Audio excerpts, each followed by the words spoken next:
The night cracked open like a rifle shot, cold and bright. Stars, sharp as broken glass over Dead Man Creek. Caleb Rourke reined his horse hard when he saw the scrap of paper nailed crooked to the cottonwood. It flapped in the wind like a dying bird, stained dark with blood. Christmas night had no business bearing signs like that. Caleb felt it in his gut, the way a man feels trouble before it speaks. He pulled the note free, fingers stiff with cold. The words scrawled, shaky and rushed. "Help me, please." The ink smeared red, the trail marked drawn beneath, pointing into the ravine. Caleb had ridden these parts since he was old enough to sit a saddle. He knew every bend of creek and rise of hill, yet the ravine ahead felt wrong, like the land itself was holding its breath. He tucked the note into his coat, glanced once at the sky where the moon hung thin and pale, then nudged his horse forward. Snow creaked under hoof, the wind carried a sound, faint, broken, maybe a cry, maybe just the night playing tricks.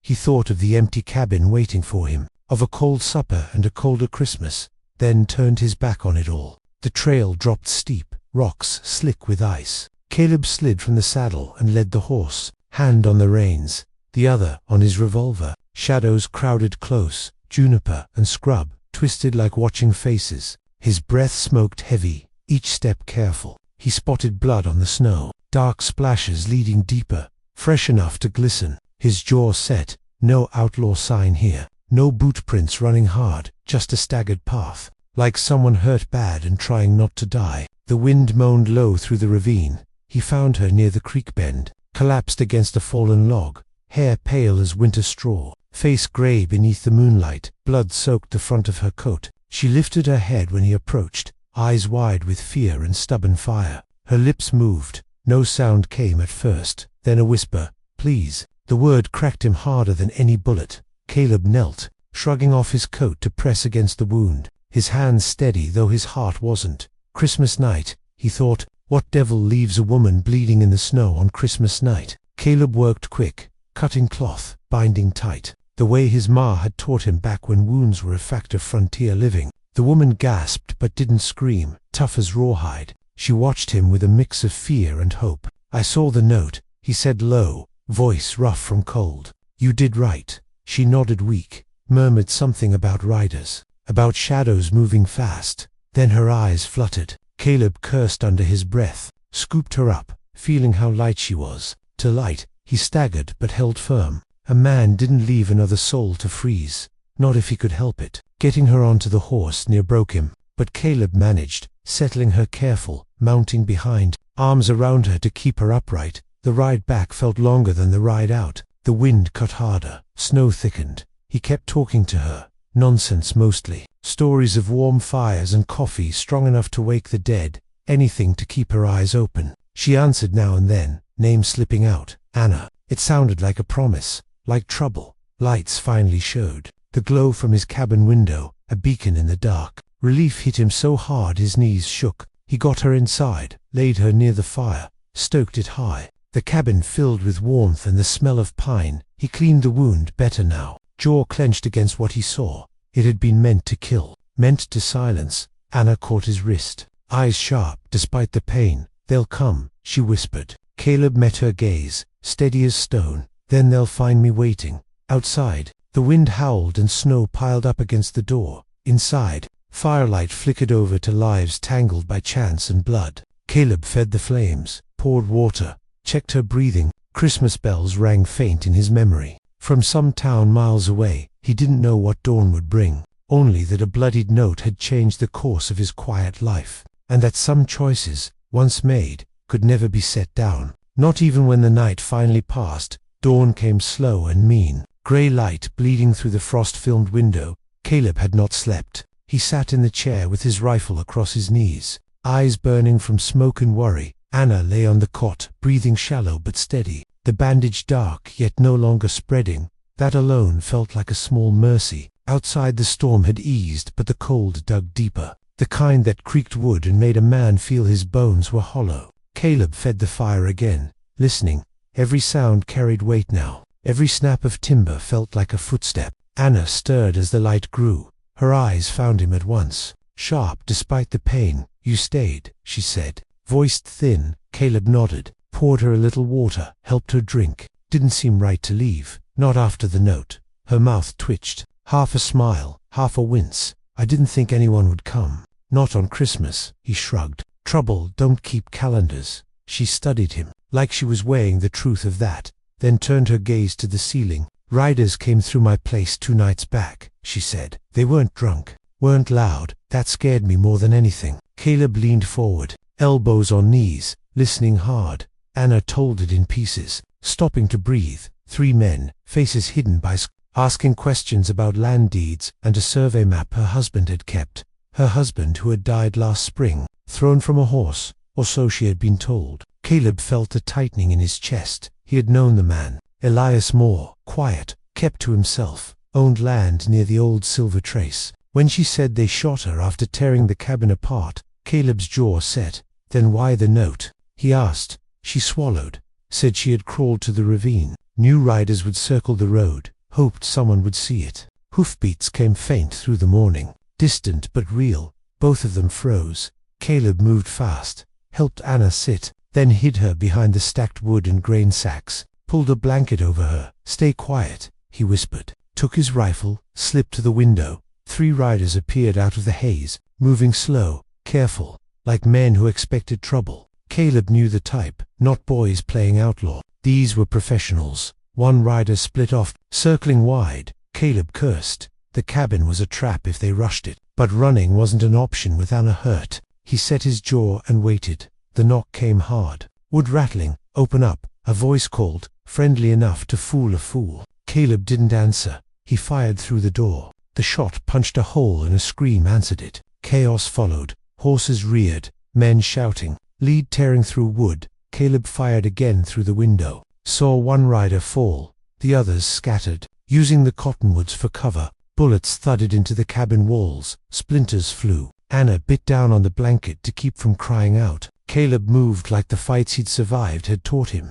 Low, steady, counting shots. When the firing paused, he kicked the back door and ran. Snow exploded under his boots as he circled wide. Using the ravine edge, he came up behind 1 rider fumbling to reload. Caleb struck him with the rifle, but hard. The man went down groaning. The last rider bolted, spurred his horse and fled into the timber. Caleb didn't chase. He dragged the downed man back to the cabin, tied him fast, blood on the snow, steaming in the cold. Anna watched from the doorway now, pale but upright eyes fierce. The prisoner spat curses, laughed even with a broken nose. You're already dead, cowboy, he said. Caleb wiped his hands. Maybe, but you're talking first. It took time, and not kindness. But the man talked, said the land near Dead Man Creek held more than pasture. Said silver veins were real, and the map Elias Moore had was worth killing for. Said Anna knew where it was. Caleb felt the truth of it settle heavy. All those quiet months Elias had spent writing lines that weren't there. The way he'd avoided town talk. When Caleb told the man Elias was dead, the laughter stopped. Then someone lied. The man muttered, because Moore was supposed to sell us that land. Caleb met Anna's eyes, understanding passing between them like a loaded gun. They buried the man before noon. Shallow but frozen ground made it hard. The rider who fled would bring others. Of that Caleb was sure. He packed supplies, saddled the horses, wrapped Anna tight against the cold. Where are we going? She asked, voice steadier now. Caleb looked toward the hills, toward the old mining cut Elias had once asked about. We finish what your husband started, he said, and then we make sure no one else dies for it. The wind rose again, carrying snow and the promise of more blood before this story found its end. They rode before the sun climbed clear of the hills, cold biting so hard it felt alive. Anna held tight behind Caleb, her strength returning slow but sure. The trail led them up through cedar and rock toward the old mining cut, a place men had bled over years back when silver rumors ran hotter than whiskey. Caleb remembered the days, remembered bodies hauled out, and hopes buried with them. The cut lay quiet now, snow covering old scars, but the land still carried a feeling, like it remembered every lie told upon it. They dismounted near a stand of pines, horses left hidden. Caleb checked the rifle. Anna pulled a folded scrap from her coat. Stained and worn Elias's map, she said, voice soft but steady. He hid it from everyone, even me, until he knew it was real. The map led them to a narrow crevice half hidden by drifted snow. Caleb cleared it with his hands, breath fogging. Beneath lay a rusted door set into stone, an old survey shaft. They forced it open with effort and curses, cold air breathing out like a ghost.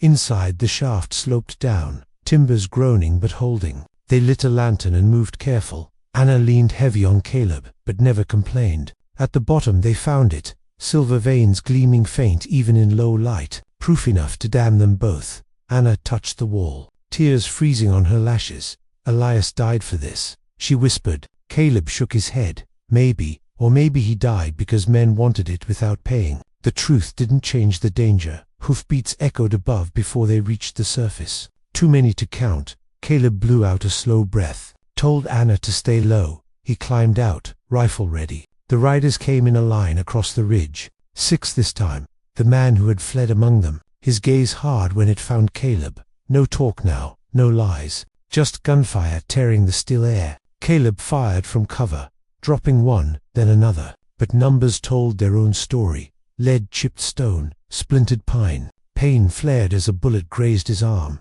He gritted through it, fell back toward the shaft, shouting for Anna to run deeper if he didn't make it back. The fight turned ugly and close, smoke hanging thick. The man who had fled rushed him, knife out, rage on his face. Caleb caught the blade in his coat, slammed the rifle butt into the man's jaw. They went down together, rolling in snow and blood. The knife skidded away. Caleb found a rock and brought it down hard. Once, twice, until the struggle stopped. Silence fell broken only by the wind. 3 riders lay dead, the rest gone, retreating. Cowards when the price came due. Caleb stood shaking, arm burning, the world narrowing. Anna emerged from the shaft, saw him sway, ran to him, held him up. Not today, she said fierce. You don't get to die today. They sealed the shaft as best they could, hid the entrance again. The silver would wait. Secrets often did. They rode hard for town, the road long and brutal, but dawn found them on the edge of civilization. Bells ringing for morning service. Christmas hymns drifting thin and sweet. Caleb rode straight to the marshal, laid out the truth. Names, graves, blood. The law moved slow, but it moved. Men were arrested, claims challenged, land deeds frozen tight as winter ground. Anna testified, voice unshaking. The town listened, some with shame, some with fear, all with understanding that greed had nearly claimed another life. Weeks passed, snow melted slow, wounds healed. Caleb's cabin filled with warmth, not just from the fire. Anna stayed, first from need, then from choice. They worked the land, filed proper claims. The silver brought money, but not madness. They agreed on that. Elias was laid to rest proper, a stone set, truth carved deep.